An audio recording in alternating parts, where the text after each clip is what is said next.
Selamat sore bagi mahasiswa yang menyimak video ini. Semoga semua dalam keadaan sehat. Kita berjumpa kembali dalam video ini untuk membahas mengenai chapter selanjutnya dari mata kuliah kita. Pemaparan akan saya sampaikan dalam bentuk PowerPoint sebagai berikut.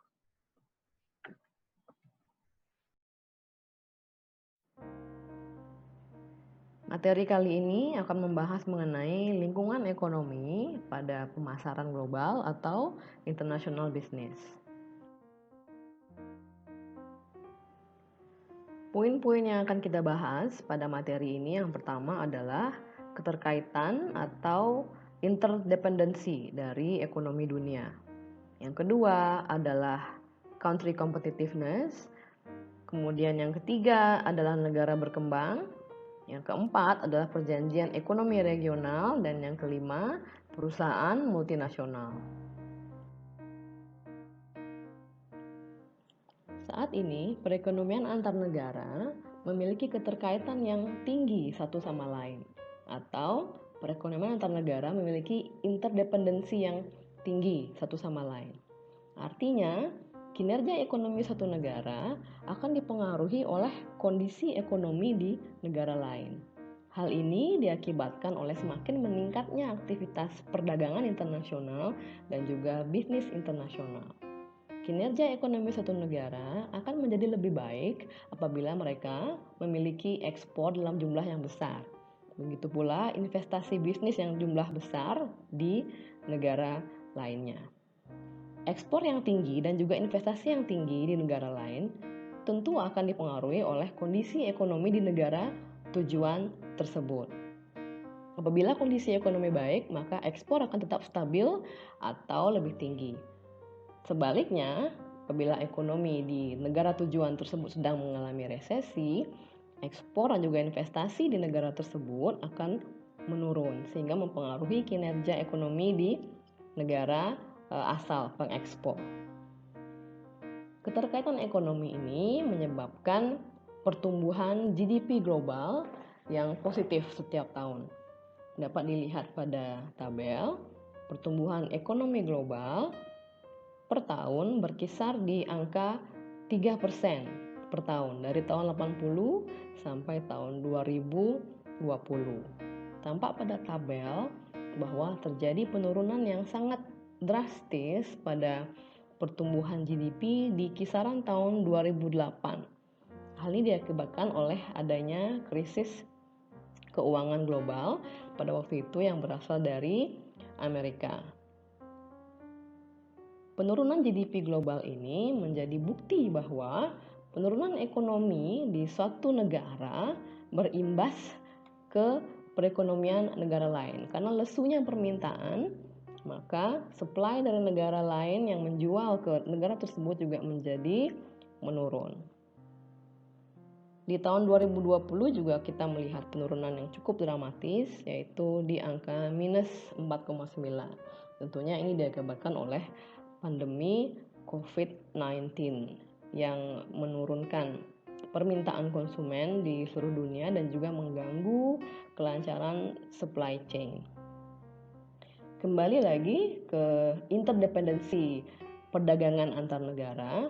Hal ini didorong juga oleh adanya liberalisasi perdagangan atau dihilangkannya hambatan-hambatan perdagangan antar negara, seperti penurunan tarif bila melakukan ekspor atau impor, dan juga penurunan atau penghilangan hambatan lain seperti kuota dan lain sebagainya. Faktor lain yang juga mendorong interdependensi ini adalah penguatan link perdagangan dan investasi antar region atau benua. Jadi link perdagangan yang semakin kuat, contohnya antara Eropa dan juga dengan Asia, antara Amerika dan Asia. Semakin kuatnya link perdagangan ini juga meningkatkan keterkaitan perekonomian antar negara.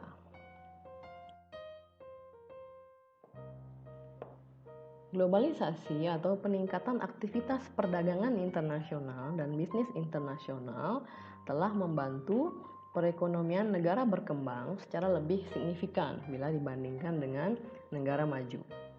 Hal ini diindikasikan oleh pertumbuhan produk domestik bruto atau gross domestic product dari negara berkembang meningkat secara rata-rata di atas 5% per tahun jika dibandingkan dengan tren kenaikan GDP negara maju yang hanya maksimal 3% per tahun.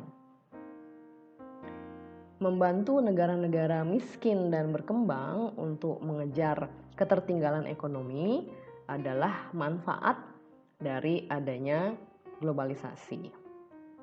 Namun, sisi buruknya adalah resesi global juga menyebabkan hal yang sebaliknya atau reverse, di mana apabila terjadi resesi, negara yang sangat terpukul oleh resesi tersebut adalah negara yang sangat terbuka pada globalisasi atau melakukan aktivitas perdagangan internasional yang cukup signifikan.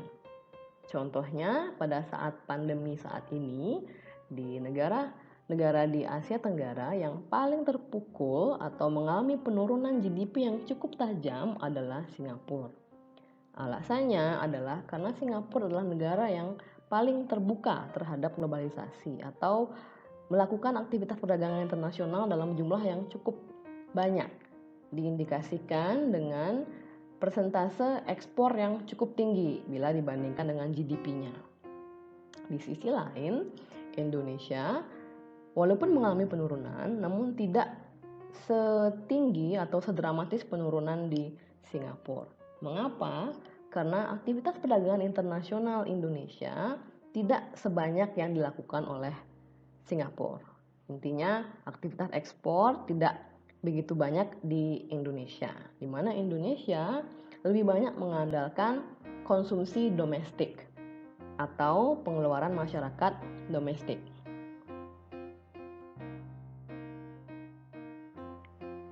Semakin jelas bahwa perekonomian antar negara menjadi semakin terkait satu sama lain, baik pada saat ekonomi sedang bertumbuh maupun pada saat resesi.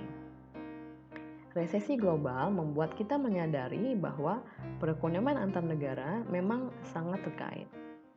Pada saat resesi, perekonomian negara menjadi menurun, pendapatan masyarakatnya menurun. Otomatis permintaan masyarakat atas barang dan jasa menjadi semakin menurun. Sehingga negara-negara tujuan ekspor memiliki permintaan yang lebih rendah dari sebelumnya. Hal ini mempengaruhi kinerja ekonomi pada negara pengekspor. Contohnya adalah Singapura yang sudah saya bahas tadi.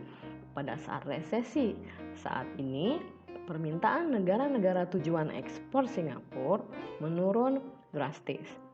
Karena Singapura sangat mengandalkan ekspor pada kinerja ekonominya, maka kinerja ekonomi Singapura menjadi sangat terpukul. Jadi hal ini mengilustrasikan bagaimana keterkaitan perekonomian antar negara. Apabila perekonomian negara lain sedang menurun atau mengalami resesi, hal ini juga mempengaruhi kondisi ekonomi negara lain.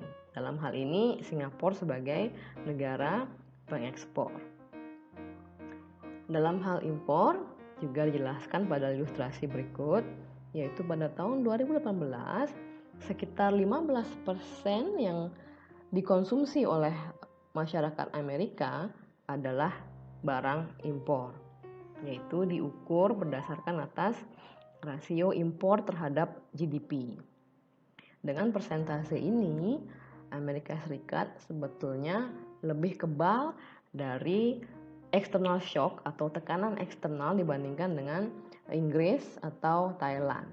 Karena rasio impor terhadap GDP di Inggris dan Thailand masing-masing 32% dan 50%. Artinya, apabila terjadi kenaikan harga impor atau kelangkaan barang impor, ekonomi Amerika tidak akan begitu terpukul jika dibandingkan dengan ekonomi di Inggris atau Thailand akibat kenaikan harga barang impor tadi dan juga akibat kelangkaan barang impor tadi. Di samping aktivitas perdagangan yang telah kita bahas tadi, yaitu aktivitas ekspor dan impor, perekonomian satu negara juga sangat dipengaruhi oleh foreign direct investment, portfolio investment, dan juga arus finansial pada pasar uang internasional. Kita bahas pertama foreign direct investment atau investasi asing langsung. FDI atau Foreign Direct Investment ini adalah investasi dalam bentuk fasilitas manufacturing atau layanan di negara asing dengan intensi atau niat untuk mengelolanya secara aktif. Contoh dari FDI adalah saat suatu perusahaan multinasional berinvestasi di negara lain untuk membangun pabrik. Seperti yang saya sampaikan pada pertemuan kemarin, bahwa contohnya adalah perusahaan Adidas yang membuka pabrik sepatu di Vietnam, atau perusahaan multinasional yang membuka kantor layanan di negara asing atau negara lain. Jadi hal ini adalah suatu bentuk dari semakin atau indikator dari semakin terintegrasinya ekonomi. Manfaat dari FDI ini bagi negara tujuan adalah pajak yang dapat ditagihkan oleh pemerintah. Di samping itu juga adalah semakin terbukanya lapangan pekerjaan saat suatu multinational corporation membuka fasilitas pabrik di negara asing, maka masyarakat di negara asing tersebut memperoleh kesempatan untuk mendapatkan lapangan pekerjaan. Di samping itu, sumber daya lokal seperti bahan baku lokal dan lain-lain juga akan terserap dengan adanya pabrik tersebut.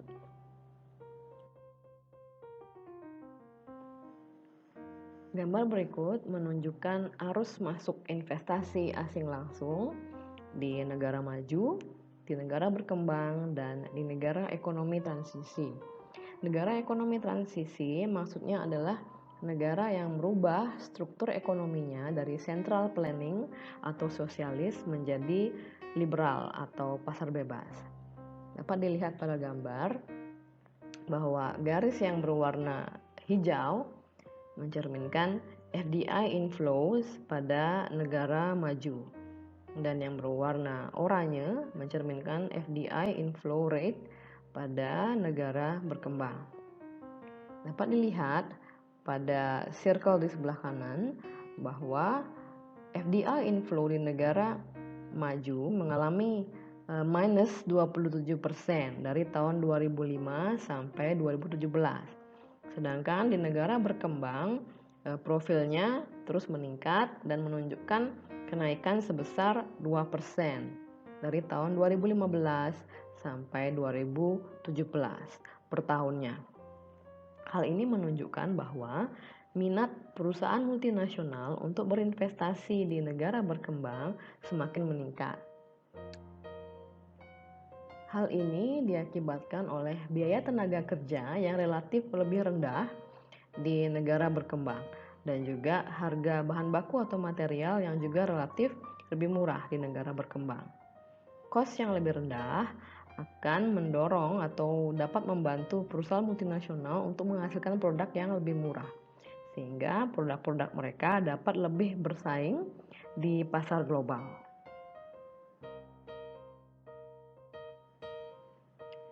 Dua hal yang perlu digarisbawahi adalah dahulu foreign direct investment dianggap sebagai alternatif dari mengekspor untuk menghindari hambatan perdagangan berupa tarif. Contohnya adalah produsen sepatu dari Amerika mengekspor produknya ke Vietnam untuk dijual di sana, dikenakan tarif sekian persen sebelum memasuki pasar Vietnam. Hal ini menyebabkan sepatu dari produsen Amerika tersebut menjadi lebih mahal dibandingkan dengan produk sepatu dari produsen lokal Vietnam karena tidak dikenakan tarif. Sehingga dahulu produsen-produsen asing atau perusahaan multinasional menganggap foreign direct investment adalah alternatif dari mengekspor untuk menghindari hambatan tarif tersebut. Namun saat ini foreign direct investment dan perdagangan internasional atau ekspor impor merupakan hal yang saling melengkapi atau komplementer. Contohnya, Dell Computer mempergunakan pabrik mereka di Irlandia untuk menyuplai personal komputer ke negara-negara di Eropa, alih-alih mengekspor dari Austin, Texas yang merupakan headquarter Dell ke beberapa negara Eropa. Hal ini tentu saja berimbas pada cost yang lebih tinggi. Hal yang sama juga terjadi pada Honda, produsen mobil asal Jepang yang membangun pabrik yang besar di Marysville, Ohio, menjadi eksporter mobil terbesar dari Amerika Serikat ke negara-negara tetangga. Peningkatan dari investasi asing langsung ini juga didorong oleh upaya-upaya pemerintah lokal untuk menarik perusahaan-perusahaan multinasional untuk berinvestasi di negaranya. Contoh, Indonesia menarik investor-investor dari negara-negara tetangga untuk berinvestasi di Indonesia dengan membuat pabrik ataupun kantor-kantor perwakilan atau kantor layanan dengan memberikan berbagai insentif. Salah satunya adalah keringanan pajak atau tax holiday dalam periode tertentu.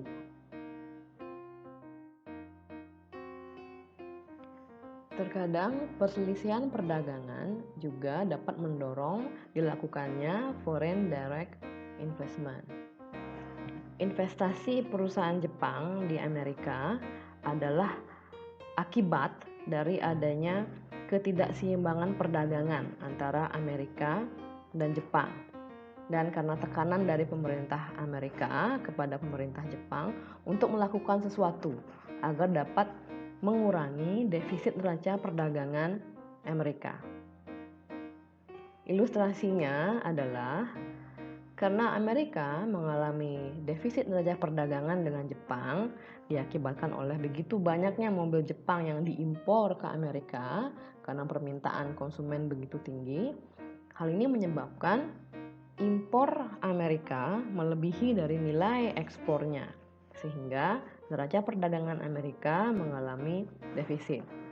Untuk itu, pemerintah Amerika mendorong pemerintah Jepang atau investor-investor dari Jepang seperti Honda, Toyota, Nissan, dan Mitsubishi untuk melakukan foreign direct investment di Amerika, yaitu men-set up pabrikasi mereka di Amerika Serikat, sehingga mobil-mobil Jepang tersebut dapat diproduksi di Amerika Serikat untuk dipasarkan di Amerika Serikat, sehingga Amerika Serikat tidak perlu lagi mengimpor mobil-mobil Jepang tersebut. Dengan demikian, neraca perdagangan Amerika tidak lagi mengalami defisit.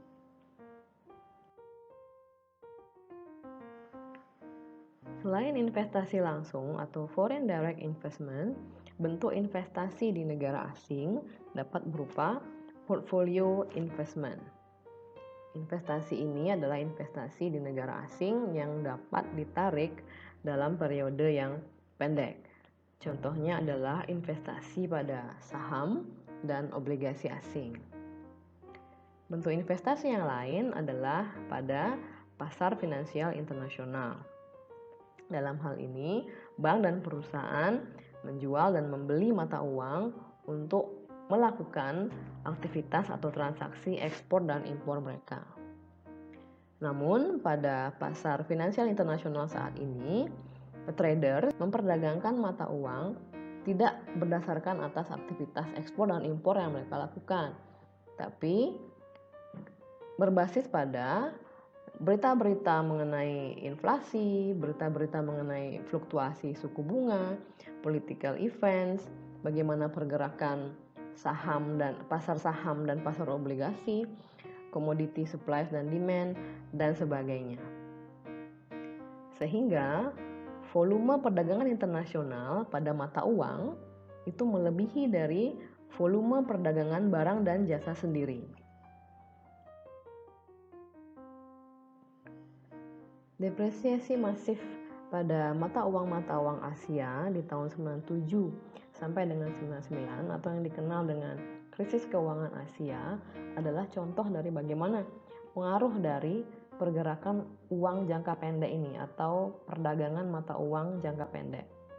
Pengaruh dari perdagangan mata uang jangka pendek ini saat ini merupakan faktor penentu yang sangat powerful terhadap pergerakan mata uang dibandingkan dengan investasi yang dilakukan oleh perusahaan multinasional. Nilai mata uang yang menguat atau meningkat dapat mengurangi foreign investment di negara tersebut atau investasi asing di negara tersebut dan justru akan mendorong outflow of investment. Karena nilai mata uang yang menguat membuat nilai mata uang negara asing menjadi lebih rendah jika dibandingkan dengan mata uang kita, sehingga daya beli mata uang asing terhadap mata uang kita menjadi lebih rendah atau barang-barang menjadi lebih mahal. Nilai mata uang yang meningkat juga mendorong penurunan tingkat bunga apabila central bank menginginkan untuk menstabilkan nilai mata uang tersebut. Karena dengan menurunkan suku bunga akan juga menurunkan permintaan terhadap mata uang tersebut untuk diinvestasikan. Sehingga saat demand menurun diharapkan keseimbangan supply dan demand tercapai sehingga nilai mata uang menjadi stabil kembali. Dan penurunan tingkat bunga juga dapat mendorong investasi lokal, di mana tingkat bunga yang menurun akan menyebabkan bunga simpanan atau bunga tabungan menjadi menurun. Namun di sisi lain, bunga dari kredit atau peminjaman uang menjadi lebih rendah. Sehingga biaya untuk berinvestasi atau cost of capital menjadi lebih rendah bagi para pengusaha-pengusaha lokal.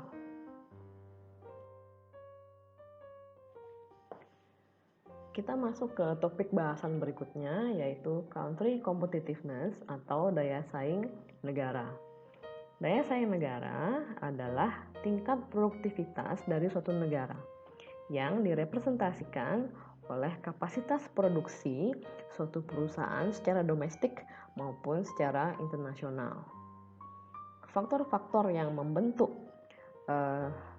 competitiveness ini adalah sumber daya manusia, sumber daya alam, dan sumber daya kapital. Kepemilikan suatu negara terhadap sumber daya ini akan membentuk daya saingnya. Semakin berkualitas sumber daya manusia, semakin banyak sumber daya alam dan sumber daya modal akan meningkatkan daya saing dari suatu negara. Namun, daya saing suatu negara ini bukanlah hal yang permanen atau fix, di mana ranking dari daya saing negara dari tahun ke tahun dapat berubah. Jadi feature dominan dari global economy adalah perubahan yang dinamis dari status masing-masing negara terkait dengan outputnya. Artinya daya saing negara dapat diindikasikan oleh tingkat pertumbuhan GDP-nya per tahun dan juga besaran dari GDP mereka per tahun.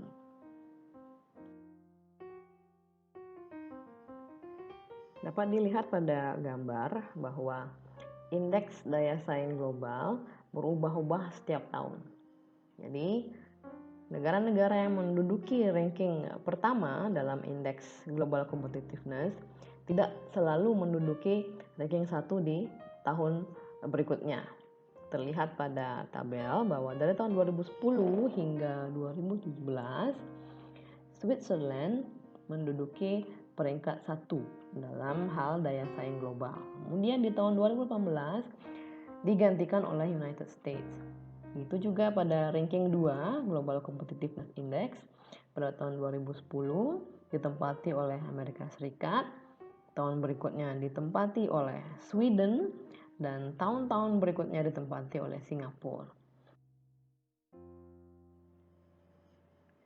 Peran dari sumber daya manusia menjadi semakin penting sebagai faktor penentu utama dari daya saing suatu negara dan juga industri. bersamaan dengan level teknologi yang semakin meningkat. Singapura, salah satu dari macan Asia, secara konsisten di ranking pada World Top 10 Economies.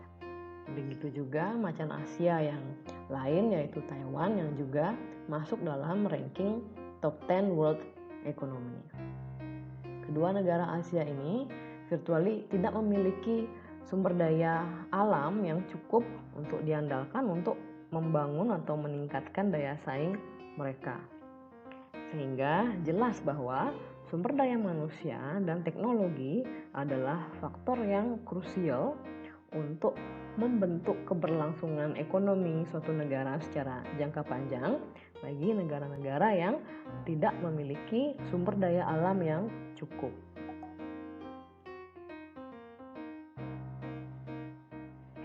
Kita menuju ke bahasan berikutnya, yaitu emerging economies atau negara berkembang. Perekonomian yang besar atau partner-partner perdagangan besar umumnya berlokasi di Triad region, yaitu North America, Eropa Barat, dan Jepang yang secara kolektif memproduksi kurang lebih 80% dari total GDP di dunia. Namun, pada abad 21 ini, peluang-peluang komersial akan ditemukan lebih banyak di negara-negara berkembang. Contohnya, pada 20 tahun ke belakang, annual GDP growth China itu rata-rata 9,5% per tahun, di mana India mencapai 5,7% jika dibandingkan dengan rata-rata pertumbuhan GDP di Amerika Serikat yang tergolong negara maju, yaitu hanya 3%. Perusahaan multinasional dari negara maju seperti Hewlett Packard, mereka memperoleh manfaat dari adanya negara berkembang ini. Contohnya adalah saat pertumbuhan permintaan HP atau produk-produk HP di Brasil, Rusia, India, dan Cina semakin meningkat. Hal ini membantu HP untuk menghindari dampak dari resesi di pasar US. Dan negara berkembang ini atau permintaan yang semakin meningkat di negara berkembang justru mendorong HP untuk meningkatkan atau membuat sales forecast dari HP ini meningkat. Di samping itu, jumlah kompetitor atau pemain-pemain global juga diharapkan muncul dari negara-negara berkembang. Contoh perusahaan-perusahaan global yang muncul dari negara berkembang, contohnya adalah Samsung, Alibaba, Haier, Huawei, dan sebagainya.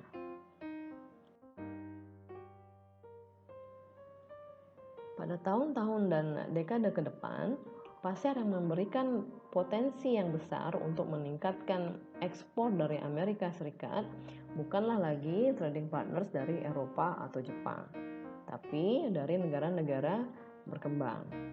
Peningkatan permintaan di negara berkembang menjadi sumber dari peningkatan ekspor Amerika yang dapat meningkatkan nilai ekspor Amerika secara signifikan. Salah satu negara berkembang contohnya adalah India, yang telah menjadi suatu negara yang merupakan sumber dari information technology atau sources dari information technology, komunikasi, dan juga pengembangan software. Banyak juga perusahaan multinasional yang mendirikan atau mengembangkan call center di India.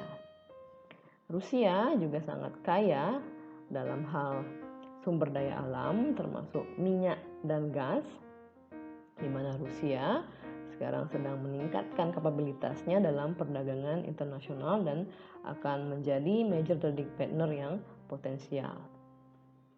Negara-negara berkembang cenderung dapat mengubah peta dari international business ini dalam dekade-dekade ke depan. Pemasaran di negara berkembang membutuhkan pendekatan yang secara konseptual berbeda dari negara maju. Perusahaan yang telah sukses memasarkan produknya di negara maju dapat menerapkan strategi pemasaran yang sama di negara berkembang atau menerapkan strategi yang berbeda sama sekali. Saat perusahaan multinasional memasuki pasar negara berkembang, mereka cenderung membawa produk-produk dengan standar quality western dan menganggap produk-produk lokal sebagai produk yang inferior. Mereka mengetahui bahwa terdapat permintaan yang cukup tinggi di negara berkembang untuk produk-produk yang berasal dari Eropa atau Western. Namun, perusahaan-perusahaan ini mengabaikan bahwa di samping keinginan masyarakat negara berkembang untuk memiliki produk-produk yang berkualitas Western, namun jumlah konsumen yang dapat membelinya atau afford produk-produk ini cenderung sedikit. Dalam hal harga atau kualitas, sebagian besar konsumen negara berkembang lebih memilih harga dan memilih produk-produk yang hampir mendekati kualitas Western, good enough, tapi tidak terlalu mahal. Perusahaan-perusahaan lokal yang membuat produk-produk yang cukup baik ini atau good enough memasang harga dapat 75% lebih rendah daripada produk-produk Western tersebut. Dan local company ini atau perusahaan lokal ini merupakan penantang yang cukup tangguh bagi perusahaan-perusahaan multinasional tersebut dengan harga produk yang lebih mahal. Apalagi perusahaan lokal ini dapat memproduksi produk yang lebih baik secara kualitas saat mereka memiliki skala yang lebih besar. Dengan skala yang lebih besar, perusahaan lokalnya juga dapat menurunkan biaya variabelnya.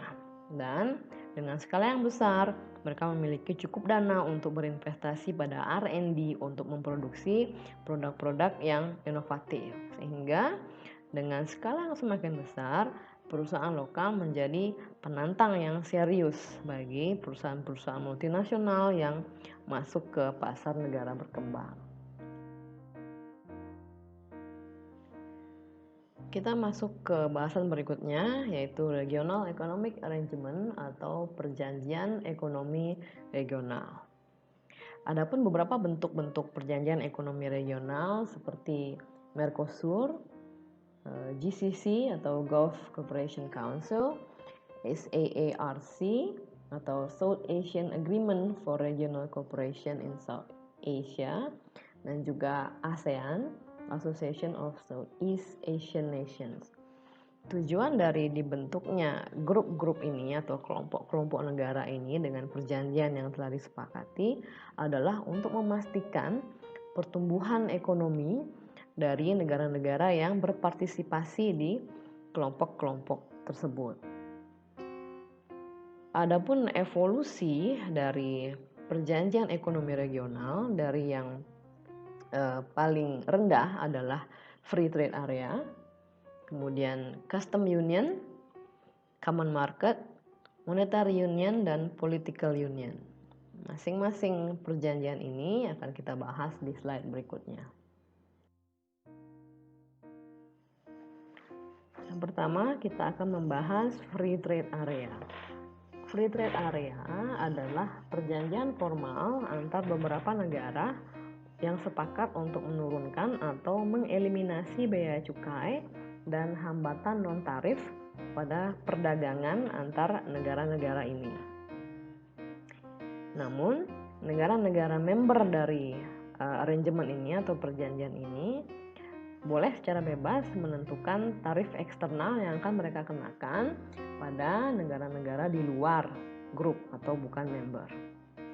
Salah satu masalah yang fundamental dengan perjanjian ini adalah negara non-member dapat mengekspor produk mereka ke negara member dengan eksternal tarif yang paling rendah pada free trade area tersebut. Untuk kemudian produk tersebut ditransport ke negara tujuan. Jadi negara non-member ini menghindari membayar tarif yang lebih tinggi apabila mereka menuju ke negara tujuan mereka secara langsung, dan apabila negara tujuan mereka ini memiliki tarif eksternal yang lebih tinggi. Untuk menghindari kecurangan ini atau menghindari metode-metode penghindaran tarif ini, diperkenalkanlah kemudian local content laws. Jadi local content law ini menetapkan bahwa suatu produk dikatakan produk domestik dan tidak akan dikenakan biaya impor atau tarif impor apabila produk tersebut memiliki sekian persen local content atau sekian persen dari produk tersebut diproduksi secara lokal atau mempergunakan bahan baku lokal yang diperoleh dari negara-negara di free trade area tersebut. Sehingga local content laws ini didesain untuk mendorong eksporter asing untuk men-set up manufacturing facilities mereka di area free trade, sehingga mereka men-set up pabrik di negara free trade area agar produk mereka diakui sebagai produk domestik sehingga tidak dikenakan biaya impor ke negara-negara anggota free trade.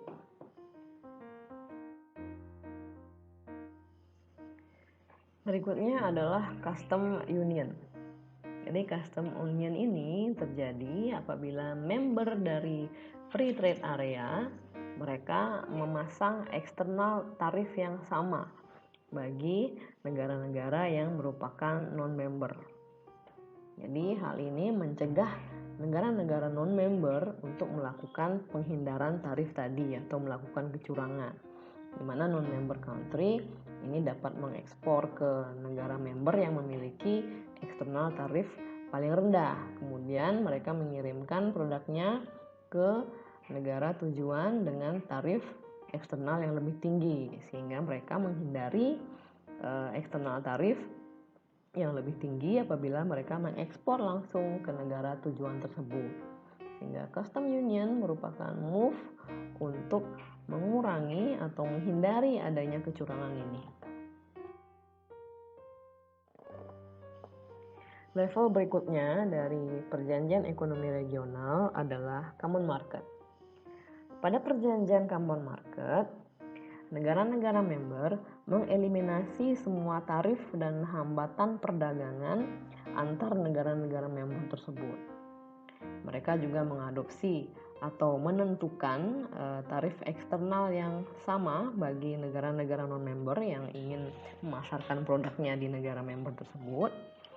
Dan mereka juga menghilangkan semua hambatan pada arus modal dan tenaga kerja antar negara-negara member, sehingga tidak ada lagi hambatan bagi tenaga kerja untuk bermigrasi ke negara member untuk mencari pekerjaan.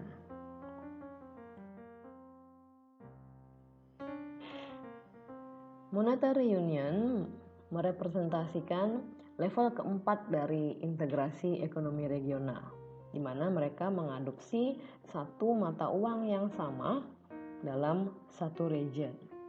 Hal ini dilakukan oleh European Economic Community dengan mata uang euro.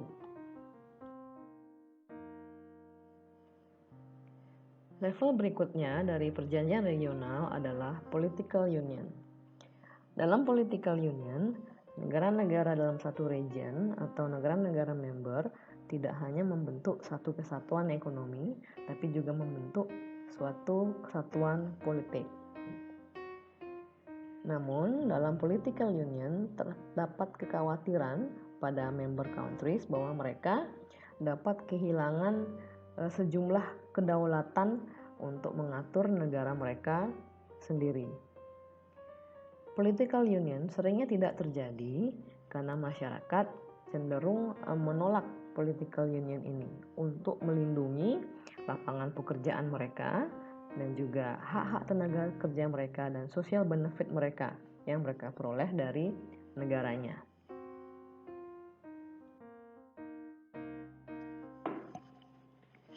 Bahasan berikutnya adalah multinational corporation atau perusahaan multinasional.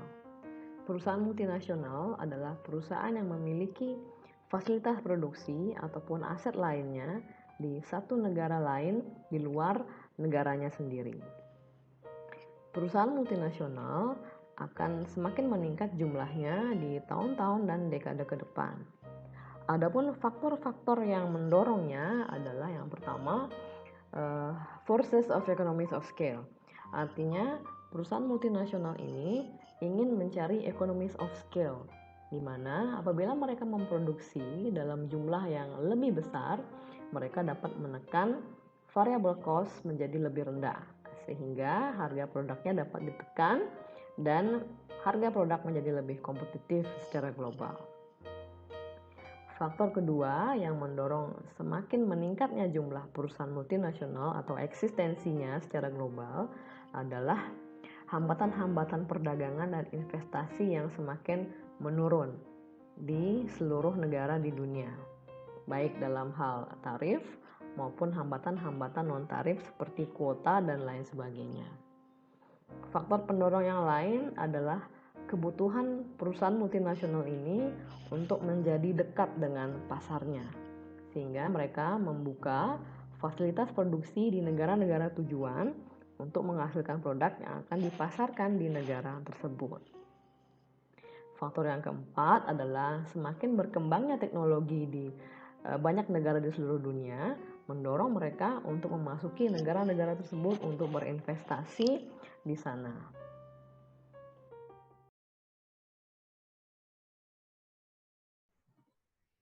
Demikian paparan saya mengenai chapter ini, semoga dapat diterima dan dipahami dengan baik. Kita berjumpa kembali di video berikutnya. Terima kasih atas atensinya. Selamat sore.